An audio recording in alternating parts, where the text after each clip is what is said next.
Hi Virgo, welcome to your quantum reading. This is for Virgo's Sun, Moon, or Rising, and as always, welcome to my cross watchers. Cross watcher, wow. You could be dealing with a Virgo and the message could be for you, so feel free to take it however it resonates with you and your situation.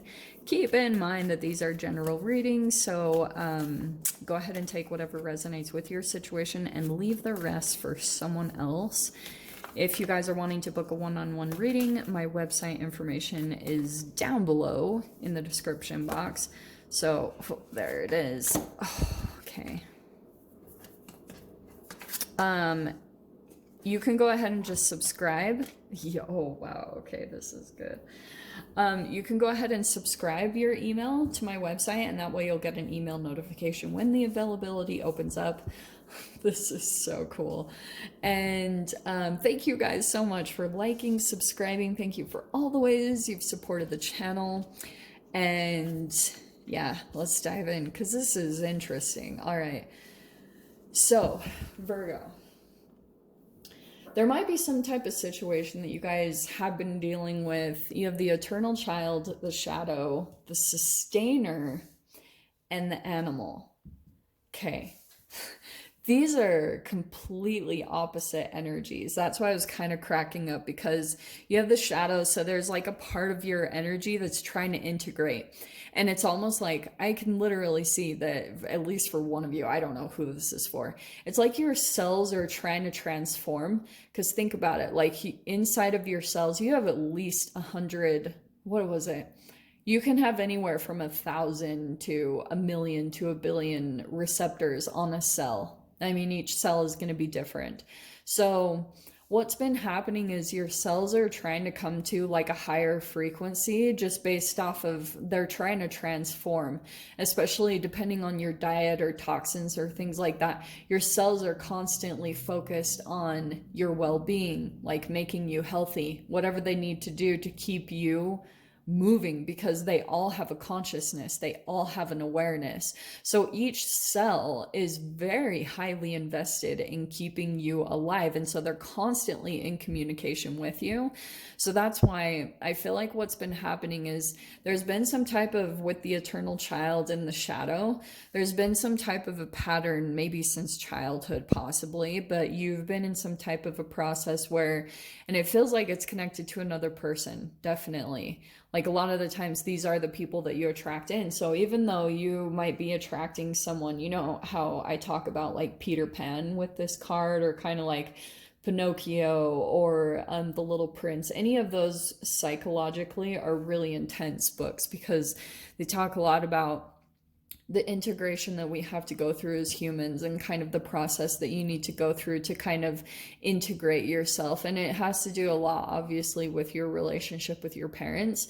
So for you guys, I feel like what's been happening, I know I've talked about this before, that you might have even attracted like someone in your life that was highly alluring, like very magical, like even being around them, there's just something very magical to them. With the eternal child, it was like you got captivated into a world, like I said, Peter Pan. You just felt like this magic in life. And I feel like that, what was happening, oh, I'm catching like a tiny glimpse of it. Okay, let me see.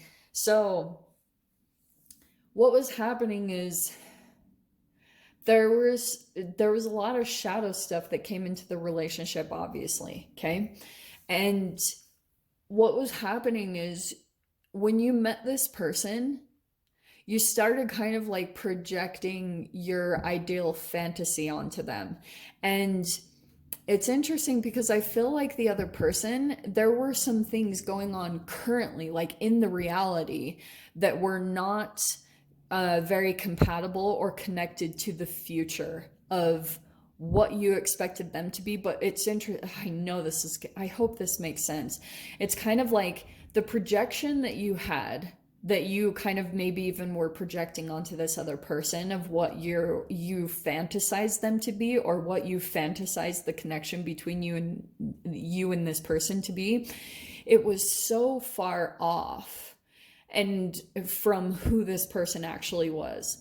And it wasn't inaccurate of what you were going to transform into. Does that make sense? There's a separation that was happening though, because you were kind of like coming in and kind of, I can just sense that you guys had these fantasies in your mind of a person and what you guys would be, or them, you kind of like saw the potential of them, right? Like you saw them in the highest version of themselves. And it was the way that you were trying to kind of also come into that future version of yourself as well. So you were kind of like projecting the shadow part of yourself also. So that's why, sorry, I know this isn't totally making sense.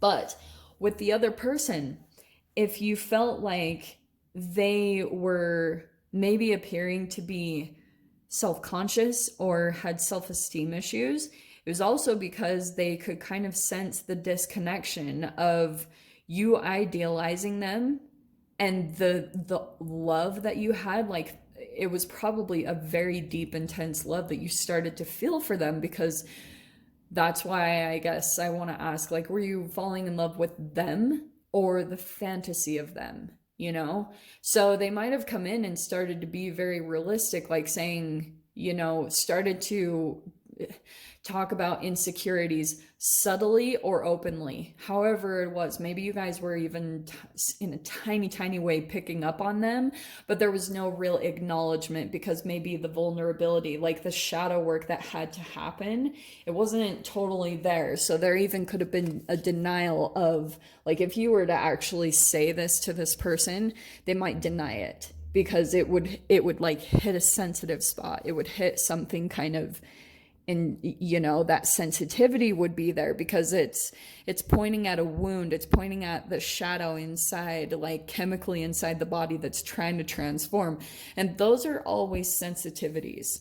So that's why, like, people that have a sensitivity to things, it's just pointing out something energetically in the body that hasn't completely transformed, and a person hasn't completely come into their authenticity.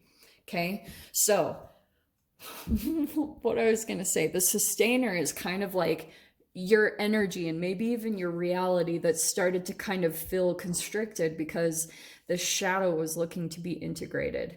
And the animal, that's why I was saying they're completely different. Like what you're going to be pulling into, once this shadow integration happens and you start to actually have it in your conscious awareness, the integration will start to happen because you're starting to make peace with yourself, and you're starting to maybe even make peace with your shadow. Because the eternal child could have been kind of a naive part of you, Virgo, like a little bit of a, and maybe even some of you guys, you've legit been taken advantage of and that type of a thing, but it's because an energy hadn't matured quite within you. There wasn't an integration that had happened into your shadow. So that's why the animal could be you kind of more embracing your authenticity, embracing almost like the monster inside of you, if you will.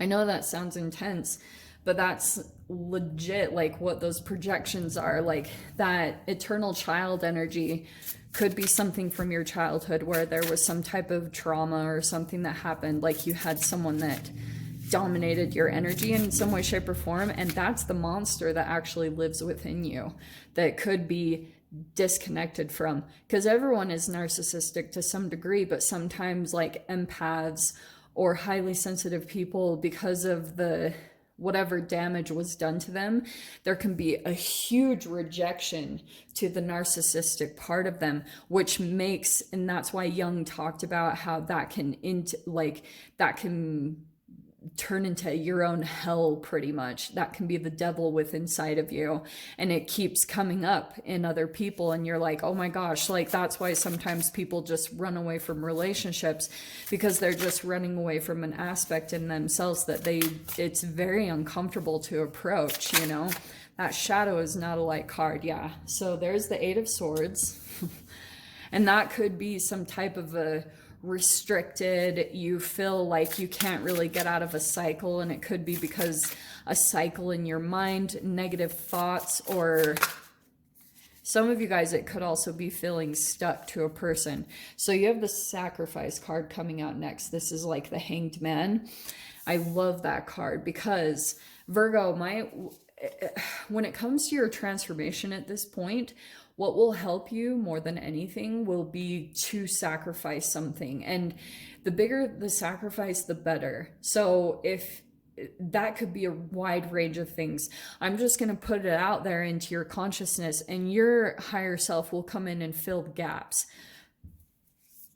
Does that make sense? It's almost like once some type of process is kind of realized by you, then your higher self can come in and start filling in the gaps and telling you what to do. Because, oh, look at that. There's the spirit plane. This is like the chariot in the tarot. So that's what's going to bring the forward movement. It could be like, for example, you guys don't have to do this by any means, but that's why for me, and when I went through this process where I just felt like, holy shiz, I felt stuck by maybe a thought. Eight of Swords is a lot of thoughts of feeling stuck. You can't move forward. There's no way out. And for me, mine was my freaking crazy 33-day water fast. It was just this, I knew, I can't explain the things that led up to it. I know most people think people do that because it's a fad. Mine was not that process. I promise you. And that's just an example of something to let go of.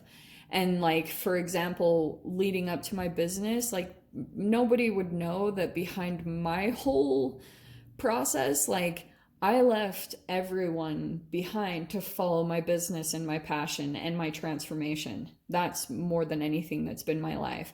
So I've had to sacrifice a lot of things, friends, partying, going out and doing things. Even though I travel and I do enjoy that, I don't do a lot of fun vacationing things. I'm constantly working on my transformation.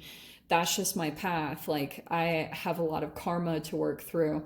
And so that's why I'm saying the spirit plane, like the chariot, that's the forward movement that you'll go through. When you release something, when you let something go, dude, I'm telling you guys, like so many energies and things open up in the universe, and it's like, whoa, it makes it easier for you to just let go of things, to sacrifice maybe things like, I was told by a seer when I was younger that I would be, like for a while, I would have to sacrifice a lot of things for education. And that's exactly what happened. I left everyone and everything, and I just sat down and I read books on quantum physics and biology. And that's what I spent a lot of the time doing. And that is what brought a lot of movement into my life, forward movement and success. So just throwing that out there as an example so you guys kind of know how to pull out of this restriction, because I can see that the sustainer, it's like you're trying to hold things together as well, okay? Yeah, look what is going to come in, Virgo. This is so good. So you have the Four of Embers, okay? That's a reunion. That's some type of celebration coming in. And we have the Elementalist, which is next, which is, I believe, like the King of Swords. Yeah, this is like the King of Swords. I mix it up because I always think there's a dress, so it's a queen. But no, this is the King of Swords. So what's going to happen here? This could be, like I said, an increase in knowledge. But since this is kind of like a reunion card, you might actually be meeting up with someone of some type of higher knowledge, someone that's achieved some level of knowledge, or how do I say this? They're just an expert in some way. And the entanglement with this person is very key, because I feel as though it could, for some of you guys, be a reflection of what you'll be doing in the future. Like, because you're coming into some type of you'll feel this Four of Embers, the Four of Wands is kind of like you come into union, yeah, with a person in your environment, but deeper than that. The reason why it chemically activates joy and happiness in this reunion is because a lot of the times you're coming into union with your higher self and the path that you're meant to be on. So this will probably come a lot of like clarity and truth about what you're meant to be doing. It could come in the form of advice. And then look what will happen here. So you have the Eight of Embers. So I feel as though what will come in here This could be some type of like fast moving energies. In his deck, he says the Eight of Wands is like kind of some fire energy, like a little bit of conflict. And it always is requiring like quick decisions, like making fast decisions. So that could come in. But what's really cool is coming right here into the elementalist, like especially if you guys are coming into this energy, you're going to feel very confident and mature in the decisions that you make. And that's why this might come very quickly. Like all of a sudden you're just like bam, bam, bam. You like make decisions really fast and it seems really easy. Yeah, because your next card is the Ace of Birds, and that's the Ace of Swords. So new energy is definitely coming in. So that's why I think, like, if you guys are feeling a little bit restricted, I totally understand. This is the process, and there's the new energy that you're going to come into. Okay, I'll dive into the extended. We'll see whatever else wants to come out about this. So Virgo, if you guys want to join me over there, feel free. Go down below, click on the Vimeo link, and I'll see you over there. But Virgo, if this is where we leave things, I'm sending you guys so much love, wishing you all the very best, and I'll see you in your next reading. Take care.